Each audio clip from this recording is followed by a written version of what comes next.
Okay, so today we are going to discuss about how to use econometric in time series data.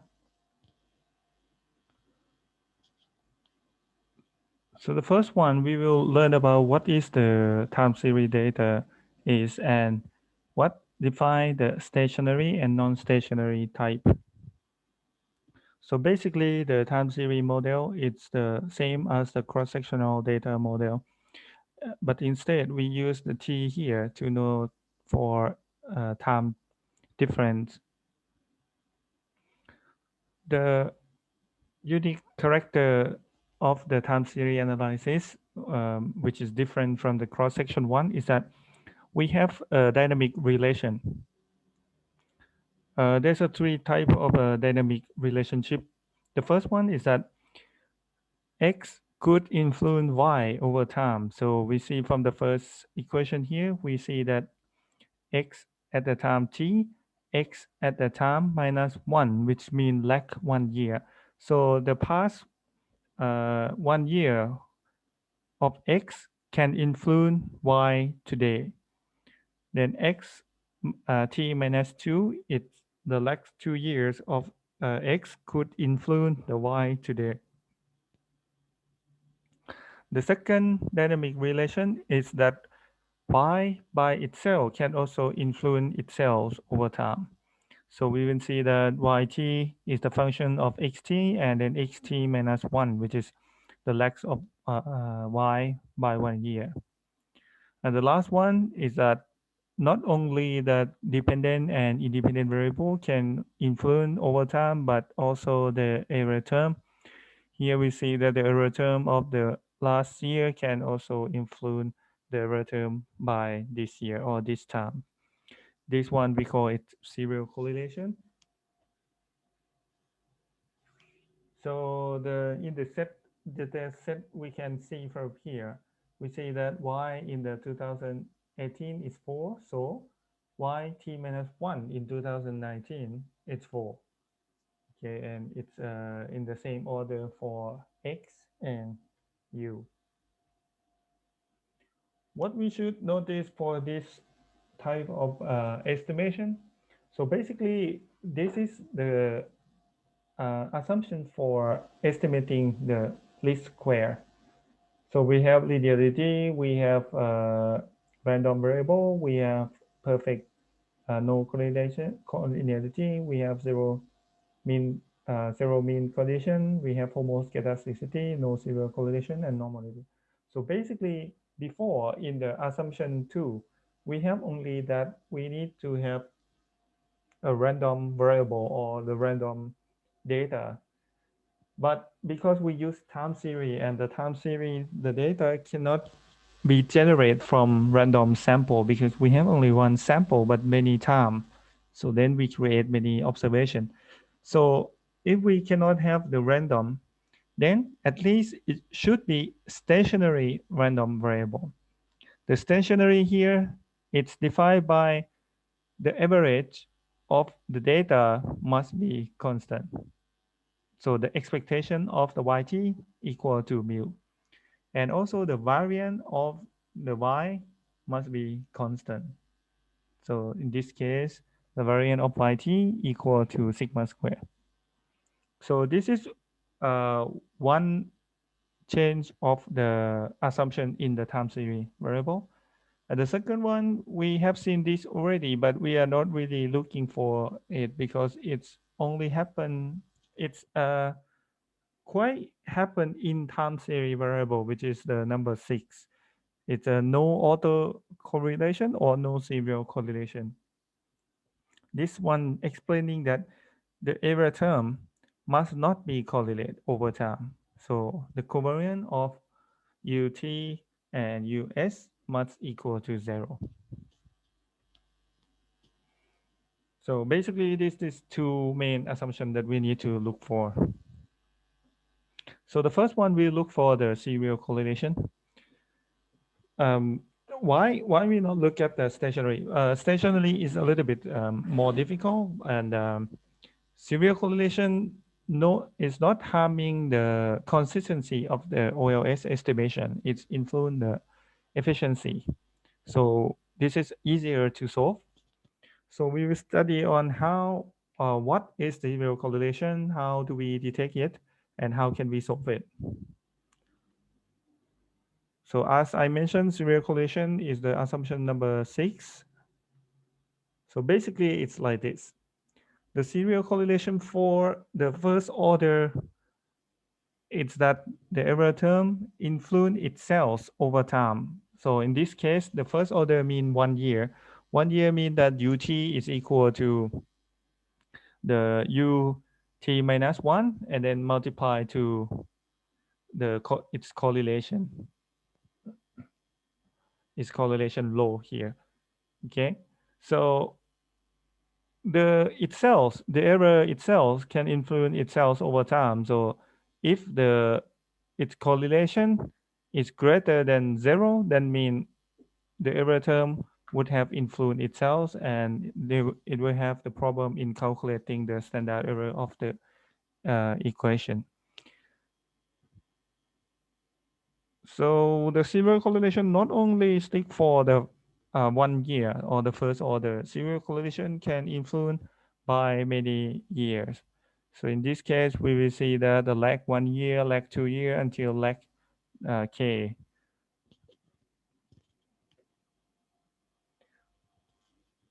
We will use the data called the Philip curve, and this is the data from US. It's from 1948 until 2003. In this variable, we will have the inflation is the function of the unemployment. So I uh, just for this case now, I use unemployment but in different form, and I use inflation just only itself. So after we just regress the inflation into the difference of unemployment, and then we plot its residual against itself, the lack of residual 1 year. So this we will see that they seemingly to have some correlation for both of them. We will see that it seemingly to have a positive correlation. So by observing, we will not confirm that they are there is an correlation between them too. So we need to test for that. And to test the serial correlation, we can use the step of the AR model, which is auto-regressive model. So we know that the U hat is equal to itself in the past multiplied by its correlation rho 1 and plus to the error term VT. So we substitute this into the main equation. So we will have y equal to beta 0 plus and beta 1 x1 and then plus this all together the error term. The error term is combined from its past and also the existing year error term, which is VT. So the ideal is that we regress this by let's say linear um, least square estimation, and then we can test this low one. So we have the known hypothesis that if low one is equal 0, then there's no correlation. But if this low one is different from 0, then we suspect that there is a correlation. So I use the same technique as before. I just regress the inflation to the difference of unemployment, and then I include the lack of the residual or U hat in the regression. And from here, we see that the coefficient of the U hat, lack of the U hat, is 0.82. And it's statistically significant at 1%. So if even I use the t-test, it's the same thing. So it's significant at 1% here. This showing that there is a serial correlation in this model.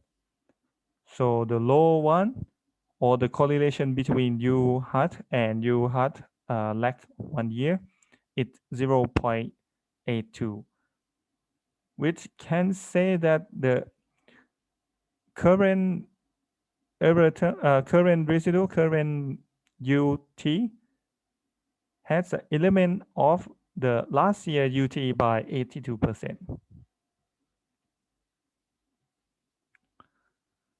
Because in the equation we have that UT is a function of UT lag 1 and it's no constant term. So we can use the Lagrangian multiplier estimation to estimate that because this is non-linear, and we can use the G square into look for the statistic significant. So we suspect that there is a serial correlation in our regression. How can we solve it? As before, the severe correlation caused a problem in the efficient or in calculating the standard error. So we can correct the standard error into appropriate dealing with the serial correlation. What we will use here is called heteroscedasticity and autocorrelation consistent standard error, or by the name of New Way West standard error. The New Way West standard error is in this form. So we recalculate standard error. And in Stata, we can just type New Way and then we use the regression here. So this result can show that now it's already correct for the standard error. This is the mistake. The lack unemployment is actually the difference of unemployment. The second one is to use more advanced, to use more technique. We can use the autoregressive distributed lag or ARDL into capture the serial correlation problem. So because we know that the error term or UT is equal to itself last year or last period of time, so then we can use the ARDL if the VT in this model is white noise, and this is the condition of white noise. So we can have from the first equation, we have YT depend on X, and then we have UT minus 1, and then VT. And then because we can resubstitute of the UT from last year, then we use UT from last year to include in the 4.1. Okay. Then we have equation 4.2. So if we include both 4.1 and 4.2 together, we can leave at the bottom. We can have the YT equal to beta 0 and then multiply by the difference between now and last period, which is 1 minus low 1, and then plus x2 and plus low 1 yt1 and low 1 multiplied by beta 1 and also xt minus 1. So I rearrange and include them together here. We will have the last model here. It's y equal to sigma 0 plus sigma 1 x1 plus theta 1 yt minus 1 and sigma 2 yt minus 1. So sigma 1 and theta 1 here, it's try to capture the serial correlation. So basically what we will look for interpretation is the sigma 1 here that multiply to x1. This model we call ARDL 1 by 1. So 1 is for y and another 1 is for x, the number of lag. So here, I regress again inflation to inflation itself, but lag 1 year.